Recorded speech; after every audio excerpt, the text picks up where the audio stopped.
So today in this tutorial, I'm going to show you how to get the Data Analysis tab right up here under your Data section. So first, we're going to start off by going to File. We're going to go to Options. We're then going to go down here to Add-ins.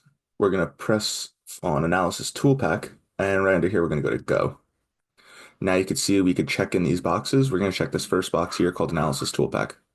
Now we can press OK, and you can see here we now have our Data Analysis button. So now we could press onto here, and we're going to get Descriptive Statistics.